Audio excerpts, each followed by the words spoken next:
How are you doing today?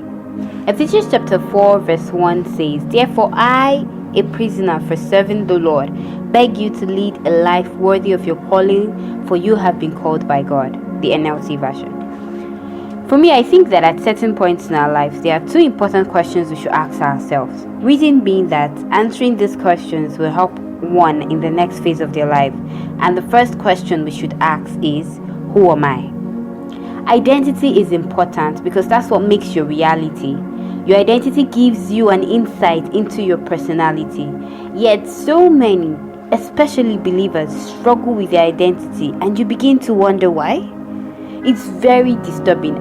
Very, very disturbing to know that the ones who say they know God can't say for sure what He's called them to be.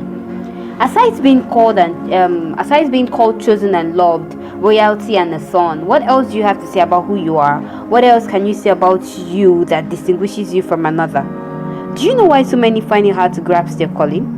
It's because inasmuch as they believe in God, they don't listen to Him. Yes, we say we believe in God, but when He speaks, we fail to heed to His voice, because most times God doesn't say things the way we expect it. So sometimes we feel like that's not God talking. God is the one that has called you to greatness, and how that greatness manifests is where your calling lies. There is always like a deep burden within you that the Lord has placed in your heart, a burden meant specifically for you, to be handled by you, because the capacity has been made available for you by God. Now, let me clear the air on something. Your being called doesn't have to end on the pulpit. Quite the contrary. Your being called could be in any of the mountains of influence.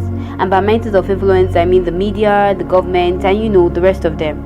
It's just important that you know where you've been called to, what you've been called to do, and you stick to it. Let me also add that it is pure foolishness for you to deny your calling simply because you want to be humble, or in quotes, you don't want publicity. And it is still pure foolishness when you feel intimidated by another person's calling. How? See, there are so many people that might not be able to handle what you've been called to do as well as you would, and still there are so many that would do better. So the idea is work according to the pace God has set for you. Follow God as He leads you. Funny enough, I see some people who would be like, okay, God, I know what you've called me to do, but then, let's do it this way. They're trying to impose their patterns on God. Brethren, just they play.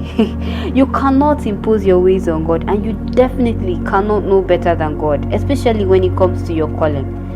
Another mistake I've seen people make is to, seek validation from man. Yes, we know that God will place men around us that would help us fulfill our calling, but it's important that you understand that God has to be your go-to person, because the calling was given by Him, not man. So you have to follow Him steady. Romans chapter 11 verse 29 says, "For God's gifts and His call can never be withdrawn." The NLT version. Remember, your true identity is whom God says you are, and whatever you've been called to do ticks, no matter how long it takes for you to realize it. Now I ask again, who are you?